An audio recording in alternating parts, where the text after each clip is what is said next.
हिंद बच्चों। तो आप सभी लोगों का बहुत बहुत स्वागत है। तो भाई इस video 2024 set 2 paper code 822 HW solve करेंगे, ठीक है ना।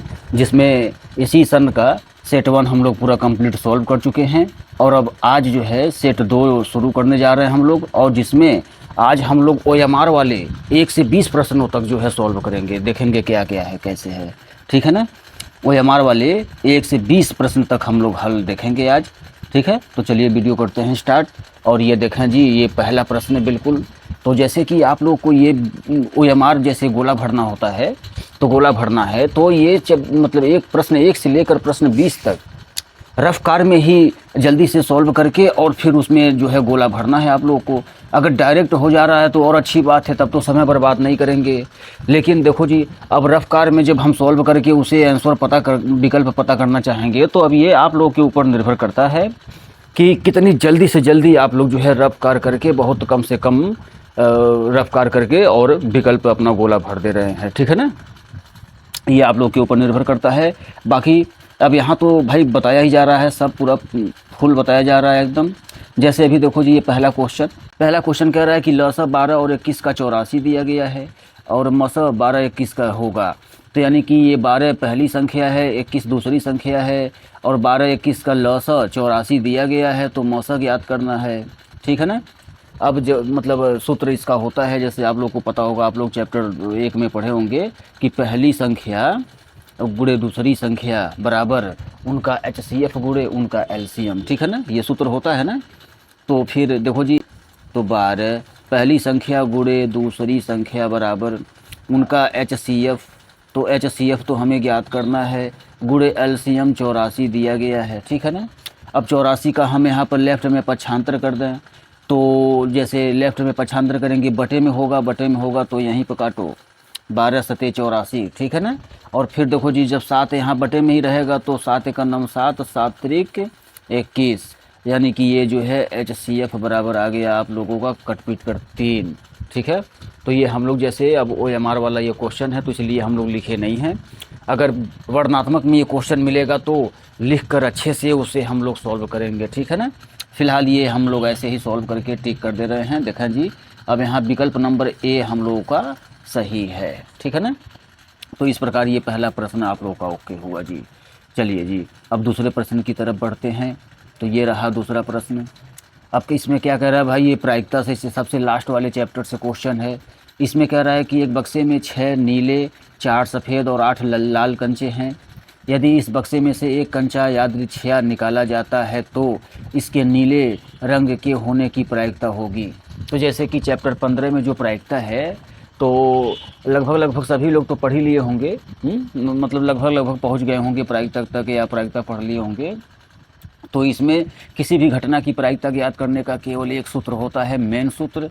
किसी भी घटना की प्रायिकता PE बराबर घटना के अनुकूल परिणामों की संख्या बराबर बटे कुल संभव परिणामों की संख्या, ठीक है ना। ये सूत्र होता है, जैसे कि PE, ये किसी भी घटना, E की प्रायिकता, P प्रोबेबिलिटी P, ठीक है ना। और इवेंट मीन्स घटना, तो किसी भी घटना की प्रायिकता बराबर होता है घटना के अनुकूल ये परिणामों की संख्या,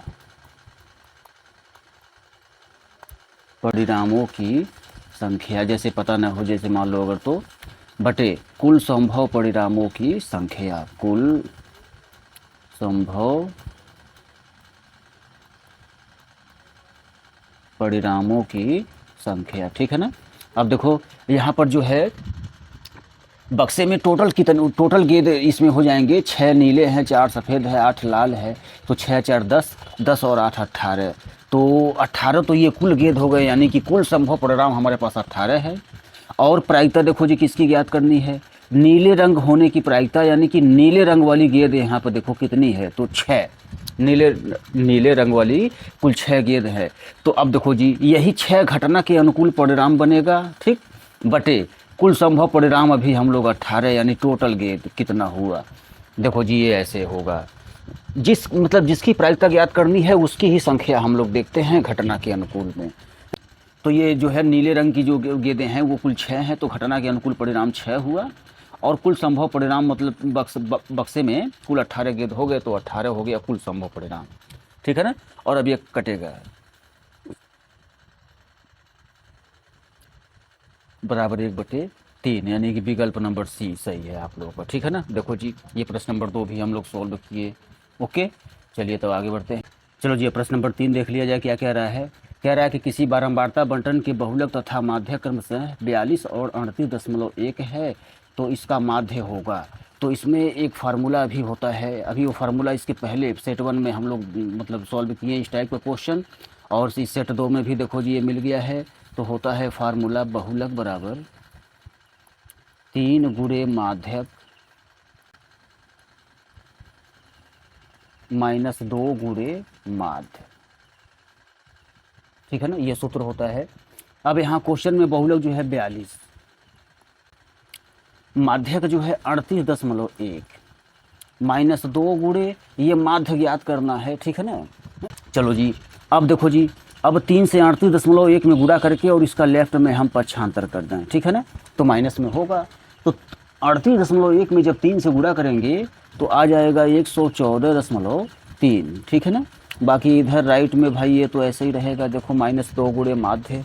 ओके, अब देखो जी 114.3 में से 42 घटाओ, तो 42 घटा देंगे तो ये आ जाएगा -72.3। ठीक है ना, और 2 गुणे ये माध्य। ओके, तो अब देखो जी, अब माइनस से माइनस जो है हम लोग कैंसिल कर दें। ठीक है ना, माइनस से माइनस कैंसिल हो गया, और 2 से ये 72.3 भी कैंसिल करें हम लोग, तो ये कैंसिल करके आ जाएगा 72.3। 2 से ये कैंसिल करो भाई, तो 2 3 6, 2 6 12, 2 1 9 2, 2 5 10, यानी कि आ गया 36.15। ठीक है ना, तो देखा जाए विकल्प कौन सा सही है, मतलब कि ये तो आंसर हुआ। ओके, यानी कि विकल्प नंबर बी सही है। ठीक है ना, विकल्प नंबर बी सही हुआ। तो ये प्रश्न नंबर 3 भी आप लोगों का ओके। ठीक है, चलिए तब अब प्रश्न नंबर 4 देख लें हम लोग। प्रश्न नंबर 4 में कह रहा है कि मतलब कि ये बारंबारता सारणी दी गई है, वर्ग अंतराल है इसमें, और कह रहा है कि इसका बहुलक वर्ग होगा। तो बहुलक वर्ग चैप्टर जो है उसमें सांख्यिकी में आप लोग चैप्टर 13 पढ़े होंगे, उसमें सबसे अधिक बारंबारता जो होता है उसका ही वर्ग अंतराल हम देखते हैं, सबसे अधिक बारंबारता। तो इसमें देखो जी सबसे अधिक बारंबारता क्या है, तो सबसे अधिक बारंबारता यहाँ 18 है, इसलिए बहुलक बराबर 15 से 20 होगा। तो 15 से 20 मतलब कि विकल्प नंबर डी सही है। ये डायरेक्ट, इसमें कुछ करने की ज़रूरत नहीं है आप लोगों को। ठीक है ना, ये बहुलक वर्ग बताना है तो सबसे आसान बारंबारता ये याद कर लेना है आप लोगों को, और भाई भूलना नहीं है। सबसे अधिक बारंबारता देखो क्या है, बस उसी का वर्ग अंतराल जो है वही बहुलक वर्ग हो जाता है। तो ये प्रश्न नंबर 4 भी आप लोगों का ओके। ठीक है ना, चलिए तब प्रश्न नंबर 5 की तरफ। पर 5 कह रहा है कि 52 पत्तों की अच्छी तरह से फेंटी गई एक गड्डी में से एक पत्ता निकाला जाता है, तो एक तस्वीर वाले पत्ते को प्राप्त करने की प्रायिकता। तो भाई यहाँ पर तो भाई कुल संभव परिणाम जो है फिलहाल हम लोग के पास हो गया है, हो जाएगा 52। ठीक है ना, और हमें जो है एक तस्वीर वाले पत्ते को प्राप्त करने की प्रायिकता ज्ञात करनी है। तो जैसे कि कुल तो एक ताश की गड्डी में कुल 52 पत्ते होते हैं, और उसमें 4 प्रकार के पत्ते होते हैं, जिसमें एक प्रकार में 13 पत्ते होते हैं। ठीक है ना, और उन 13 पत्तों में जो है 3-3 तस्वीर वाले पत्ते होते हैं, यानी कि तस्वीर वाले पत्ते कुल एक गड्डी में तस्वीर वाले कुल पत्ते हो जाते हैं 12। ठीक है, तो बस 12 जो है घटना के अनुकूल परिणाम बनेगा, और कुल संभव परिणाम यहाँ 52 है ही। बस यही देख लो जी, 12 जो है घटना के अनुकूल परिणाम, और कुल संभव परिणाम 52 होगा, क्योंकि 52 पत्ते हैं उसमें। तो बस यही जो है काट पीट कर दिया जाए, जो आएगा आंसर, क्योंकि अभी इसका सूत्र हम लोग इसके पीछे लिखे हैं। बाकी जब ये वर्णनात्मक में मिलेगा तो हम लोग अच्छे से लिखित सॉल्व करेंगे। ठीक है ना, यहाँ पर काटो जी, यहाँ से जो है 4 से काट दो, 4 3 12, 4 1 9 4, 4 3 12, यानी कि आ गया जी 3/13, यानी विकल्प नंबर सी सही है। ओके, तो ये प्रश्न नंबर 5 भी आप लोगों का फाइनल। चलो जी प्रश्न नंबर 6 देख लिया जाए। प्रश्न नंबर 6 में कह रहा है कि एक परिमेय संख्या और एक अपरिमेय संख्या का अंतर होता है, तो भाई सदैव अपरिमेय। सदैव अपरिमेय, ये भी अभी याद रखना है आप लोगों को, इसमें भी कुछ करना नहीं है। ये याद कर लेना है कि एक परिमेय संख्या और एक अपरिमेय संख्या है, तो उनका जोड़, उनका घटाना, उनका गुणा और उनका भाग, ये सदैव अपरिमेय ही प्राप्त होता है। बस ये आप लोगों को याद रखिएगा, ठीक है ना, मोटी मोटी भाषा में। ठीक है, तो बस प्रश्न नंबर 7 की तरफ देखें, बढ़ें हम लोग। प्रश्न नंबर 7 में क्या कह रहा है भाई, इसमें भी कह रहा है कि निम्नलिखित संख्याओं में कौन सी संख्या एक परिमेय संख्या है। तो विकल्प नंबर 1 देखो जी, ये रूट में है तो ये तो अपरिमेय है। ये बी वाले में भी देखो, यहाँ पर हम मल्टीप्लाई करेंगे तो √14 आ जाएगा। ठीक है, उसके बाद देखो जी, ये सी वाले में तो यहाँ बीजगणित अलजेब्रा फार्मूला लगा दिया जाए, a² माइनस b²। ओके, 5 का मतलब ये स्क्वायर हटाएंगे तो 5 होगा और ये 7 होगा और घटकर माइनस में 2 आएगा और इसके बटे 1 हम कर सकते हैं, यानी कि तब यही वाला सही है, यही परिमेय संख्या है। देखो जी, -2 एक परिमेय संख्या है। ठीक है ना, बाकी ये विकल्प नंबर डी सही नहीं है, क्योंकि ये 12 है रूट में तो कड़ी में 12 जो है एक अपरिमेय संख्या होती है। ठीक है ना, तो यानी विकल्प नंबर सी सही हुआ। तो प्रश्न नंबर 7 भी आप लोगों का ओके। अब प्रश्न नंबर 8 देख लिया जाए। तो प्रश्न नंबर 8 में कह रहा है कि बिंदुओं ए कामा बी और बी कामा -a के बीच की दूरी होगी। तो भाई देखो जी, यहाँ पर जो है बीच की दूरी ज्ञात करने का सूत्र तो आप लोगों को पता ही होगा। बाकी हम लोग जैसे OMR वाला क्वेश्चन है तो थोड़ा डायरेक्ट लिख दे रहे हैं। तो x2 माइनस x1 का होल स्क्वायर प्लस, यहाँ से डायरेक्ट मान हम लोग ले रहे हैं। ठीक है ना, y2 माइनस y1 का होल स्क्वायर। देखो जी, ये ऐसे थोड़ा सा लिख दिया जा रहा है। ओके, चलिए तब आगे बढ़ा जाए। अब यहाँ पर जी देखो, बीजगणित फार्मूला लगा दें हम लोग, a² plus b² minus 2ab। ठीक है ना, ये और यहाँ भी लगा दें हम लोग, यहाँ से माइनस कॉमन कर देंगे और फिर स्क्वायर हटाएंगे तो वो प्लस बन जाएगा और अंदर जो है a प्लस बी प्राप्त होगा, यानी कि a² plus b² plus 2ab, ये इस प्रकार से प्राप्त होगा जी। अब देखो जी, 2ab कैंसिल हुआ प्लस माइनस के नियम से, रूट के अंदर ही जो है a² जोड़ेंगे तो 2a² प्लस 2b²। ओके, और देखो जी, तब अब यही आंसर, मतलब कि विकल्प नंबर डी आ रहा है। देखो जी, √2a² प्लस 2b²। ठीक है ना, तो देख लो, मतलब ये जो है यही आंसर हो गया है अब आप लोगों का। ओके, तो ये प्रश्न नंबर 8 भी आप लोगों का फाइनल। ओके, चलिए प्रश्न नंबर 9 की तरफ। प्रश्न नंबर 9 में कह रहा है द्विघात बहुपद 4x² माइनस 4x प्लस 1 के शून्यकों का योगफल। तो भाई शून्यकों का योगफल बराबर क्या सूत्र होता है, शून्यकों का योगफल बराबर माइनस x का गुणांक बटे x² का गुणांक। ठीक है ना, देखो जो द्विघात बहुपद दिया है वहीं से ही, ठीक है ना, माइनस जो सूत्र होता है x का गुणांक बटे x² का गुणांक, और ये कट कर 1 और माइनस माइनस प्लस, अर्थात +1, यानी कि विकल्प नंबर ए सही हुआ जी। ओके, तो ये प्रश्न नंबर 9 भी आप लोग का फाइनल। ठीक है, चलो प्रश्न नंबर 10 देख लिया जाए भाई। तो प्रश्न नंबर 10 में कह रहा है कि रैखिक समीकरणों के एक युग्म x माइनस वाई बराबर 8 और दूसरा जो है कह रहा है कि दूसरा समीकरण 3x माइनस 3y बराबर 16 के हलों की संख्या होगी। तो भाई देखो जी, पहले वाले समीकरण से हम लोग a1 का मान 1, b1 का मान -1, c1 का मान -8, ठीक है ना, ये निकल जाएगा 8 का पक्षांतर करते हुए। उसके बाद दूसरे वाले समीकरण से a2 का मान 3, b2 का मान -3, c2 का मान -16, ठीक है ना, ये होता है। और उसके बाद हम a1/a2 पहले पता करेंगे क्या आ रहा है, तो 1/3, ठीक है। b1/b2 भी पता करो क्या आ रहा है, तो ये भी आ जाएगा -1/-3, माइनस से माइनस कैंसिल, यानी 1/3, ठीक है। उसके बाद जी c1/c2 पता करो, c1/c2 तो ये -8/-16 आप लोग जाकर देख सकते हैं। 8 का नाम 8, 8 दूना 16, यानी कि 1/2, ठीक है ना। तो क्या क्या आया भाई, a1/a2 बराबर, ये दोनों बराबर आ रहा है। देखो a1/a2 बराबर b1/b2, लेकिन C1/C2 बराबर नहीं है। तो जैसे यहाँ पर अब हम लोग जैसे लिख दें कि A1/A2 बराबर B1/B2 बराबर नहीं C1/C2 है, ठीक है ना। तो भाई कि ये कौन सा प्रतिबंध ये होता है, तो ये समांतर रेखा का प्रतिबंध होता है। और जब दो समांतर रेखाएं होती हैं आपस में, जब दो रेखाएं समांतर होती हैं आपस में, तो उनमें कोई हल नहीं होता है, ठीक है ना। कोई हल नहीं होता है, कोई हल नहीं होता है, ठीक है ना। तो इस प्रकार कौन सा विकल्प सही हुआ जी, कोई हल नहीं, यानी कि कोई नहीं, यानी कि विकल्प नंबर बी, विकल्प नंबर बी सही हुआ, ठीक है ना। चलिए अगले प्रश्न की तरफ बढ़ते हैं अब। ओके, तो ये आ गया जी प्रश्न नंबर 11। इसमें कह रहा है कि यदि समीकरण x² - के x - 8 का एक मूल 2 है तो k का मान। तो जैसे ये द्विघात समीकरण है, इसमें एक मूल 2 बता रहा है, अर्थात 2 जो है x का मान है, ठीक है ना।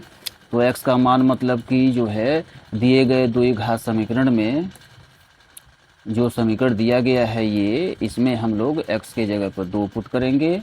चलो जी 2 पुट किया जाए, अभी k का मान आ जाएगा यहाँ से, ये देखो जी 2 दूना 4, और एक काम करो ये -8 और ये 4 आएगा, 2 का स्क्वायर हटाएंगे 4 आएगा, ये दोनों पक्षांतर कर दिया जाए, ठीक है ना। तो यहाँ से -2 के, और देखो जी 8 प्लस में 4 माइनस में हो जाएगा, ठीक है। तो -2 के बराबर आ जाएगा जी 4, और ये आ गया 2, यानी के का मान आ गया जी -2, ठीक है। तो विकल्प नंबर बी सही हुआ आप लोगों का। देखो एक मूल दिया था, यानी एक मूल मतलब वो x का मान है, और x का मान हम लोग द्विघात समीकरण में पुट कर दिए तो k का मान आ गया। बस ये प्रश्न नंबर 11 भी आप लोग का ओके हुआ। चलिए प्रश्न नंबर 12 में जो है समांतर श्रेणी चैप्टर 5 से दिया गया है। कह रहा है कि एक AP 10,7,4 का 20वां पद होगा, ठीक है। तो माना भाई हम लोग, माना ये चैप्टर 5 से है, AP मतलब प्रथम पद यहाँ पर 10 है, सारवंतर जो है ये 7 में से 10 घटा देंगे तो आ जाएगा -3, और n का मान यहाँ से 20 बता रहा है। तो 20वां पद यानी कि जो है an हमें ज्ञात करना है, तो ठीक है ना। ये देखो जी सूत्र जो होता है ये A20 मतलब an, यानी A20 ज्ञात करना है हमें 20वां पद। तो a का मान 10 प्लस n का मान 20 माइनस 1 और d का मान -3, ठीक है ना। ये देखो जी 10 प्लस 20 में से 1 घटा देंगे तो ये आ जाएगा 19, और 19 तियाँ 57, यानी कि माइनस में 57 आ जाएगा, ठीक है ना। तो बस ये A20 बराबर क्या आएगा जी, अब 57 में से 10 घटा देंगे तो आ जाएगा माइनस में 47, यही आंसर हुआ जी, यानी कि माइनस में 47, अर्थात विकल्प नंबर A सही हुआ, ठीक है ना। तो ये देखो जी प्रश्न नंबर 12 भी आप लोगों का ओके हुआ जी।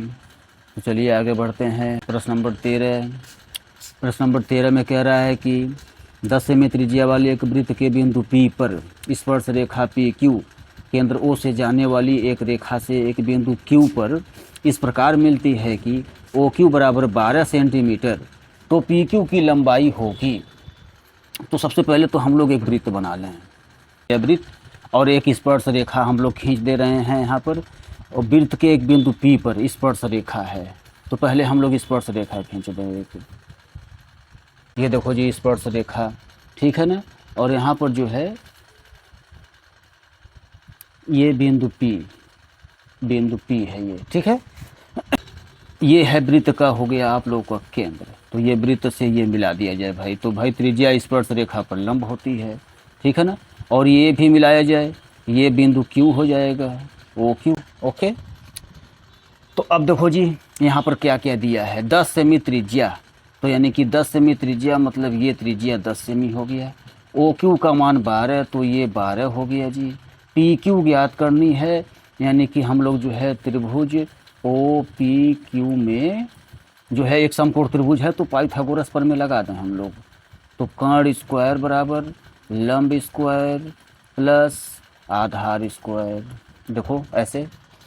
OQ का मान 12 दिया है, तो ये हो गया जी 12 का स्क्वायर, OP का मान यहाँ से 10 है तो 10 का स्क्वायर, और PQ हमें ज्ञात करना है, तो लो जी अब 10 का स्क्वायर हटाएंगे, 12 का स्क्वायर हटाएंगे 144, 10 का स्क्वायर हटाकर पक्षांतर कर दो तो 100, ठीक है ना।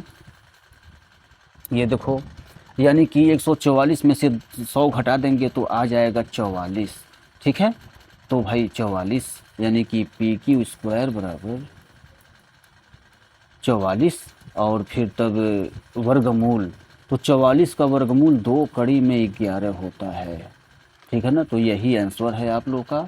देख लिया जाए कौन सा विकल्प सही हुआ भाई, तो 2 कड़ी में 11 अर्थात विकल्प नंबर C सही है, ठीक है। तो बस पाइथागोरस प्रमेय हम लोग लगाए और प्रश्न नंबर 13 भी आ गया आंसर, कोई दिक्कत नहीं। चलो जी तो आगे बढ़ते हैं हम लोग।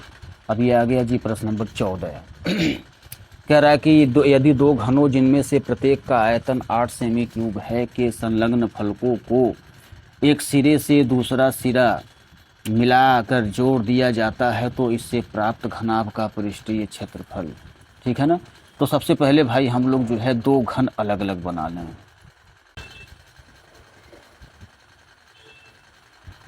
ये मान लो पहला घन हो गया जी, ये मान लो जी ये दूसरा घन हो गया, और इन दोनों को जैसे मिलाकर अगर मिला देंगे तो एक जी देखो इस टाइप से घनाभ बन जाएगा, फिर है कि नहीं।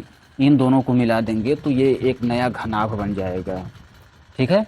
तो बस अब इसमें देखो जी, इसमें जो है कह रहा है कि जो ये छोटा घन है इसमें प्रत्येक का आयतन 8 है, तो हम लोग जैसे भुजा मान ले रहे हैं, माना घन की भुजा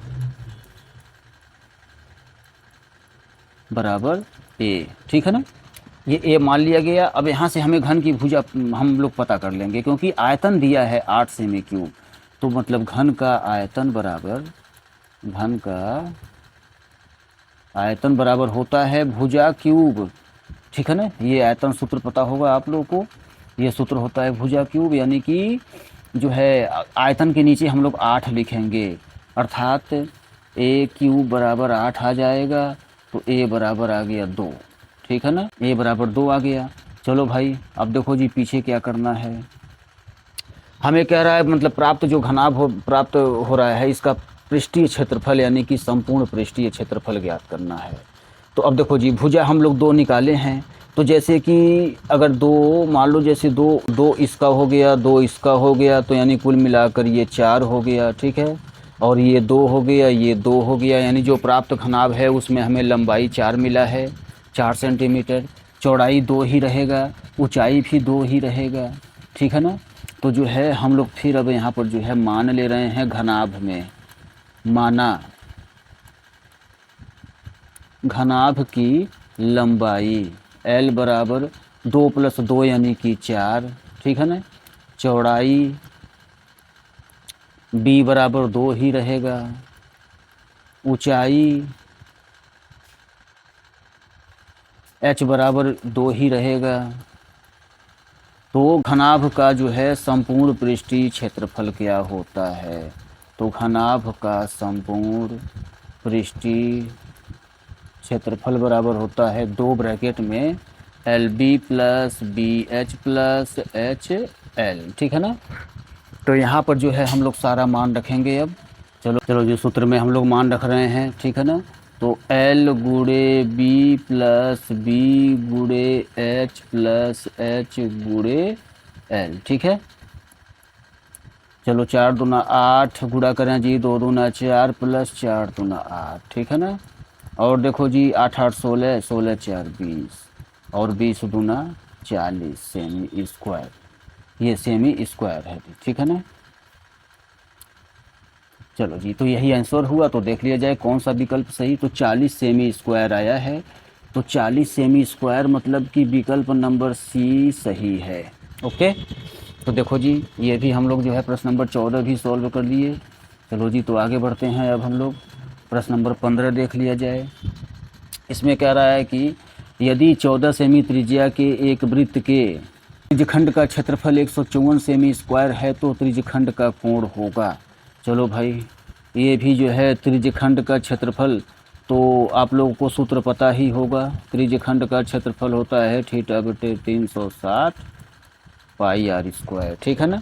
क्षेत्रफल 154 दिया है, थीटा ज्ञात करना है, पाई का मान 22/7 रख दें हम लोग। आर का मान यहाँ पर 14 सेमी त्रिज्या यानी कि 14 गुणे 14। भाई आर का स्क्वायर है तो 2 बार गुणा होगा, ठीक है। अब 7 दूना 14, कटाइए, 2 से ये कट गया भाई, आ गया जी 2 एक नम 2, 2 अठे 16, 180, ठीक है।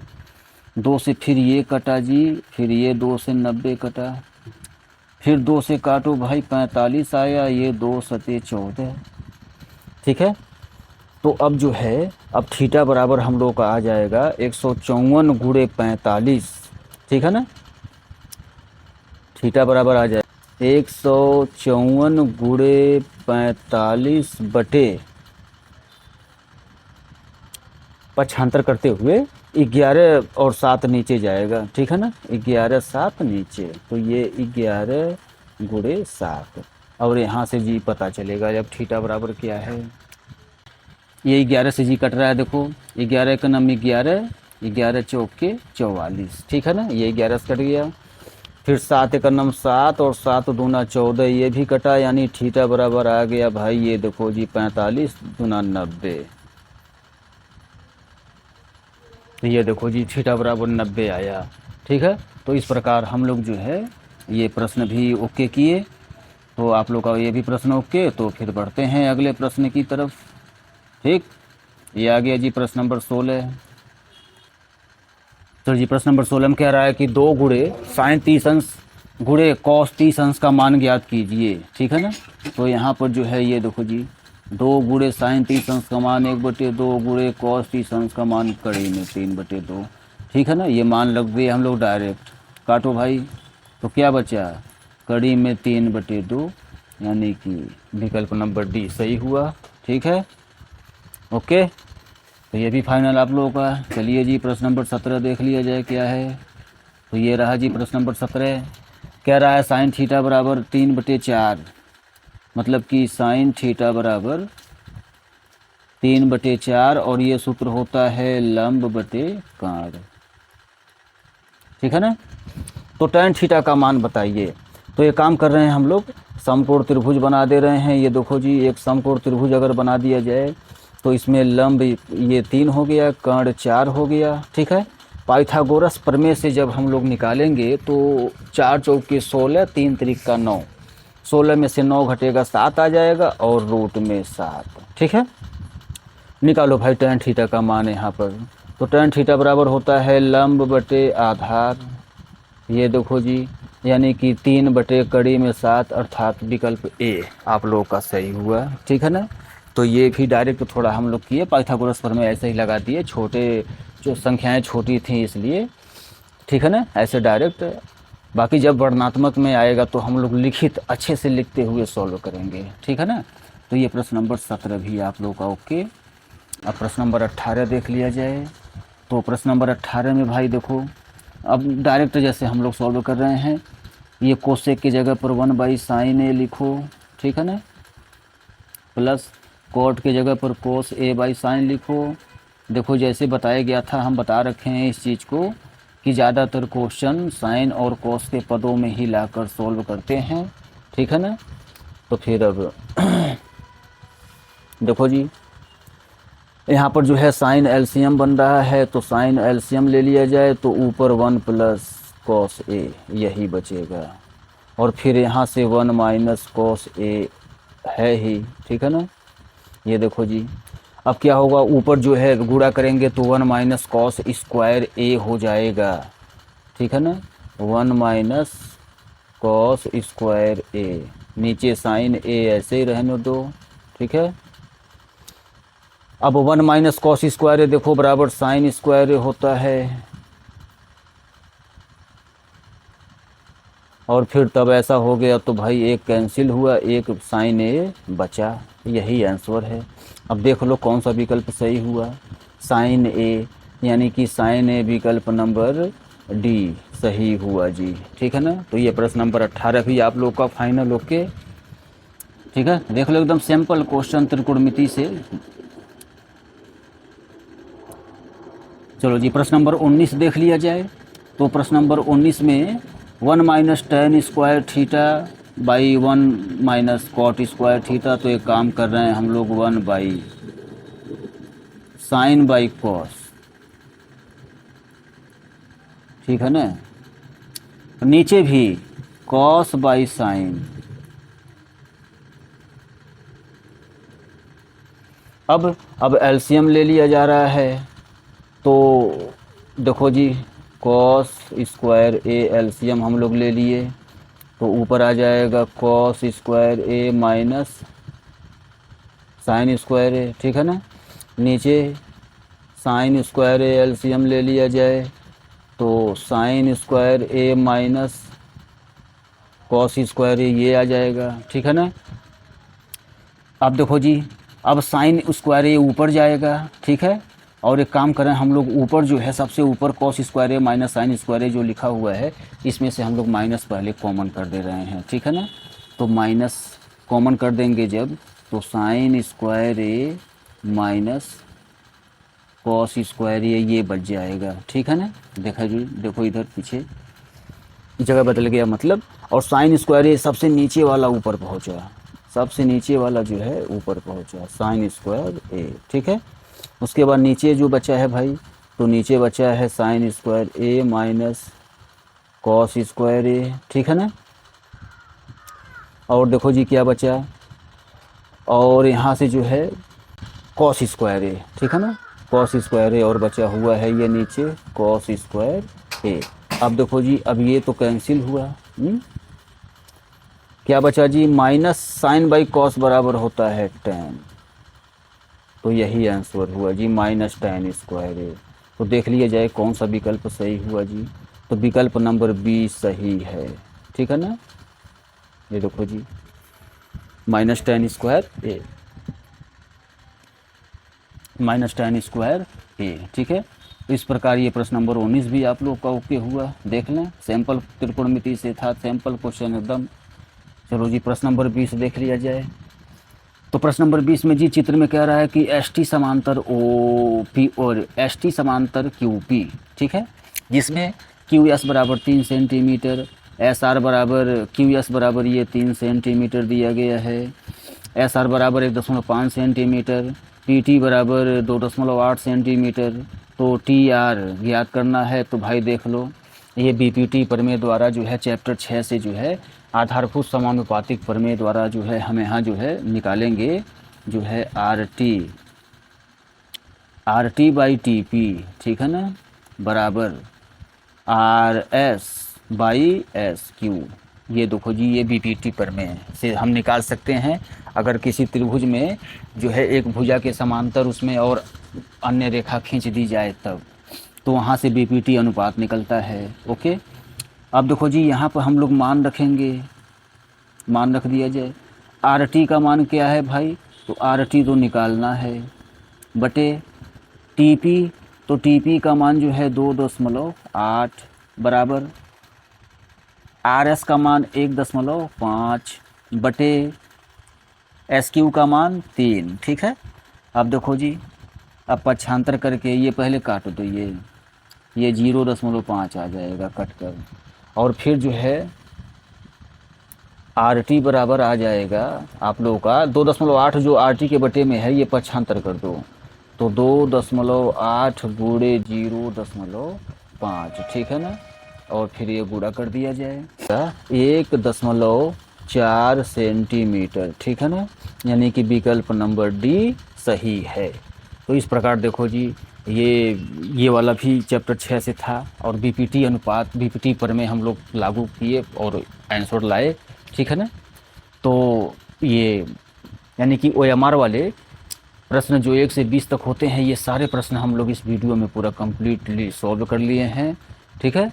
तो बस अब इस वीडियो में इतना ही रहने दिया जा रहा है। और इसका जो खंड ब वर्णनात्मक प्रश्न है वो हम लोग इसके अगले वीडियो में सॉल्व करेंगे, ठीक है।